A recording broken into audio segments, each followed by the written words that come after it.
Hoy hace 500 años que Hernán Cortés, con sus aliados, que eran todos los que no eran aztecas, es decir, todos los que fue encontrándose desde que llegó a tierra hasta llegar a Tenochtitlán, la capital de México hoy, consiguió vencer, consiguió la rendición de los mexicas, ¿no? Y esto, en fin, hombre, da lugar a muchas cosas, alguna de ellas, pues, particularmente honrosa para la memoria de nuestro país, pues porque, mira, os doy un dato.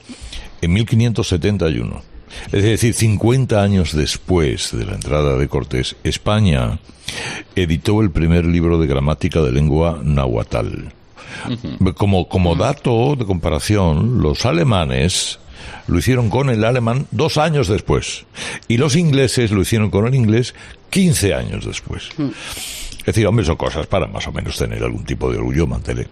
Esto en México ya sabemos ahora que con la borrachera ideológica esta del indigenismo, el indigenismo, sí, el indigenismo de moda, sí, de este majadero que es López Obrador, no se puede esperar gran cosa. Pero es que en España, donde sí que, hombre, se esperaba que alguien pudiera tener algún tipo de rasgo, en fin, de análisis histórico con cierto orgullo por las empresas que se llevaron a cabo, pues como es políticamente incorrecto y ahora lo que se lleva es degollar estatuas, pues aquí no vamos a hacer nada. Nicolás, tú esto lo habrás hecho un pensamiento. Sí, bueno, alguna vez lo hemos comentado aquí en el programa, ¿no? Has dado una fecha, otra fecha que se tiene que tener muy en cuenta en la historia de México es que en 1551, muy pocos años después, en México se instaló la segunda universidad de todo Sudamérica. Es decir, tuvieron que pasar años y años para que en la América anglosajona se hicieran universidades, por ejemplo, en Brasil no se hizo ninguna durante el dominio de Portugal. Es decir, fue un descubrimiento que coincidió además con inventos en Europa y con la imprenta, y cambió el mundo, lo cambió radicalmente, nos cambió a nosotros, pero también cambió a aquellos países. No podrían hablar como hablan hoy si no hubieran sido descubiertos.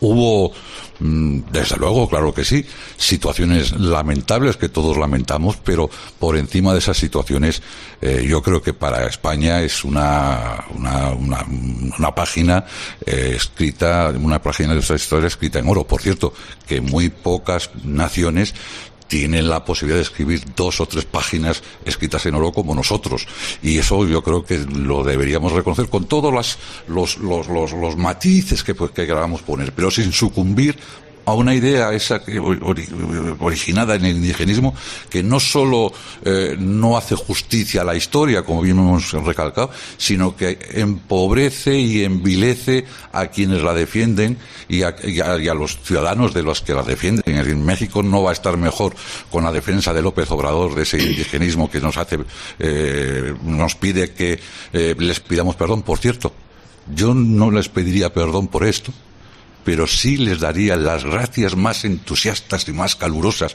a los mexicanos por el recibimiento que hicieron a los exiliados después de la guerra civil. Lázaro Cárdenas. Claro, si es que tenemos una historia conjunta, ¿no? Y en ese sentido, en España, el problema de todos los grandes países han tenido leyendas negras, porque los combatientes a esos grandes países les han intentado insultar y estropear su propia historia, ¿no? Pero la diferencia nuestra con otros países es que nosotros hemos sido los primeros que nos hemos creído la leyenda negra, las historias que han inventado sobre nosotros el resto, y nos ha puesto en una situación de cierta inferioridad psicológica y moral respecto a otros países, y ese es nuestro gran problema. Luego lo de México, que se consiguiera esa nación, porque se consiguió en aquel momento, sería un momento de orgullo para nosotros, desde luego, y lamentando todos los excesos que se pudieron haber cometido. Oye, yo creo que el indigenismo de moda y el revisionismo del descubrimiento y la conquista han hecho bastante daño a la historia porque la han manipulado. No fueron solo los españoles, por cierto, los que derrotaron al Imperio Azteca. O sea, hubo alianza de docenas de tribus oprimidas por Moctezuma. O sea, que aquí hay que repartir un poco el protagonismo, ¿no? Los historiadores citan en 100.000 aliados de Hernán Cortés en el sitio de Tenochtitlán. Hombre, si no se entiende que con 3 barcos llenos de, muy aguerridos, todo lo que tuviera. Es que fíjate, Carlos, o sea, 100.000 aliados de Hernán Cortés acompañados o mezclados con 1.000 españoles. Ahí estaba un poco, quiero decir, la proporción, ¿no? Quiero decir que eso hay que recordarlo. Ahora, situándonos en la historia más reciente, que lo ha citado Nicolás, lo de López Obrador es que no tiene un pase. O sea, es que llegó a enviar una carta al Papa y a Felipe VI exigiendo pedir perdón por la mal llamada conquista. O sea, es que quieren reescribir la historia despreciando la parte positiva que supuso la llegada de la civilización moderna. Hombre, es infantil cambiar el nombre del árbol de la Noche Triste por la Noche Victoriosa o la calzada de Pedro Alvarado por la Mexicana. Hombre, por Dios. Es que insisten en descubrir que el descubrimiento fue un exterminio, cuando todos sabemos que las grandes matanzas las hicieron los propios aztecas contra otras tribus.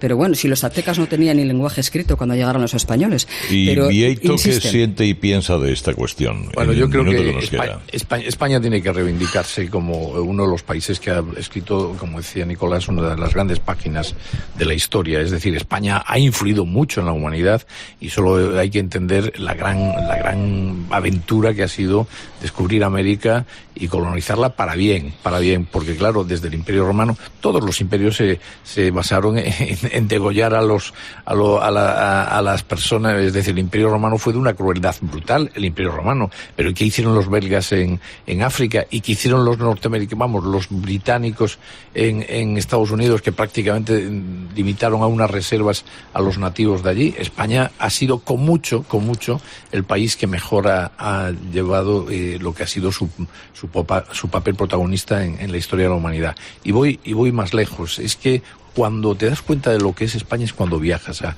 Latinoamérica, cuando vas a México, cuando vas a Bogotá, a Buenos Aires, a Cuba, y ves todo aquello, dices, amigo mío, oye, mi país es muchísimo más importante de lo que yo creía. De verdad, el momento para entender a España, lo mejor es viajar a Latinoamérica para darte cuenta de lo que allí ha hecho España. Y en cuanto a López Obrador, mira, es amigo de Revilla.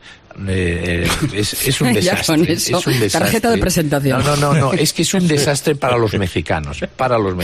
Sí. Y un dato muy interesante, y termino. A Hernán Cortés le horrorizaban las prácticas de sacrificios humanos que practicaban los mexicas. Es decir, que no era precisamente una civilización como para admirarla, sino todo lo contrario. Y no solo a Hernán Cortés, sino a todos los que le acompañaban, ¿no? Por cierto, una acotación pequeña. No habrá habido situación como la del descubrimiento y la inmediata discusión en España de los excesos que se podían estar cometiendo allí. Sí. Quiero decir, es que estos personajes no se dan cuenta que hubo debates con las muy posiciones del padre de las casas extraordinariamente virulentos. El único problema es que aquí mucho, y con la cobertura del rey. Nicolás, aquí no se lee, en España no se lee, y menos historia. Es que no hay interés cultural por eso. Mira, hay un libro, en el libro La Conquista de América de Todorov, no sé si lo habéis leído, uno de los mejores, afirma que la diferencia entre Cortés y sus antecesores precisamente está en que él fue el primero que tuvo una conciencia política de lo que era su misión. Cuando estaban preparando su llegada a Yucatán, le sugieren los suyos que mande hombres para buscar oro. Cortés era un tipo de un talento. Y él contesta, termino, Vieito, y él contesta, no he venido para tan poca cosa, sino para servir a Dios y al rey. Es decir, que tenía él un concepto mucho más elevado de cuál era su misión en el descubrimiento. Es decir, no tenía nada que ver con ir solamente a explotar a los aztecas y llevarse el oro. Era mucho más, tenía un gran talento, claro. Cortés, y desde luego a mí me parece una figura digna de estudio. Hay alguna que otra biografía de Cortés, ciertamente apasionante. Y me invitó a sumergirse en ella. Es una buena lectura para el verano, y aprovechando esta fecha.